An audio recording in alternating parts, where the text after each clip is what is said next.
we're going to be praying for you. Yeah. You know, he got your back. That means we got your back. Oh, yeah. You know, you got an army with you, man. Appreciate it. And to that point, let me, you know, I always talk about this. I'm an advocate for the National Kidney Foundation. For your listeners, what he's talking about is that about 2 years ago, I got diagnosed with this rare genetic disease called FSGS, which impacts a lot of people of color, black folks specifically, and it impacts your kidneys. It creates kidney failure immediately. And for me, what was interesting was that, and again, this is the reason why ownership is important. This is the reason why representation is important. About 10 years ago, I went to a nephrologist to get checked out, and it was a Caucasian nephrologist, and he's like, "Oh, like you're just tired. You know, you're working hard. You're a black man. It goes with the territory. Don't worry about it." So I did that. I did not worry about it. I'm paying for this guy to look at my health, and I trusted him. 10 years later, this disease kept manifesting itself. And the interesting thing about this disease, you don't feel it.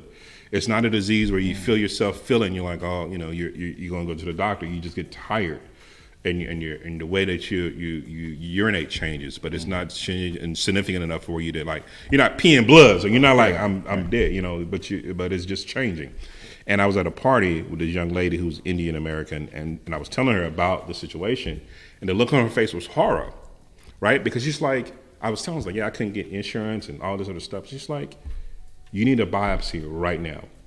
And I'm like, what the fuck is a biopsy, right? And so when I went to get it done, I later found out I was stage 5.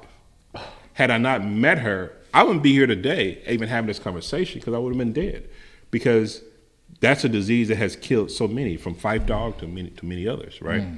And what I also learned in my research from the disease is environmentally caused, both by the climate, which is how there are carcinogens in the air, and also in our environment.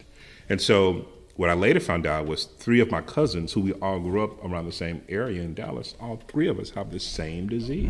Wow. Right? One passed away, one is younger than me. We're all under the age of 50.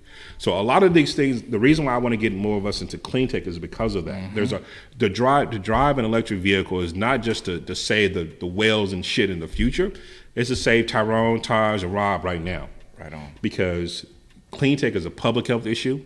It's an economic issue and a social justice issue. So I think that from that standpoint, number one, let's get educated about it.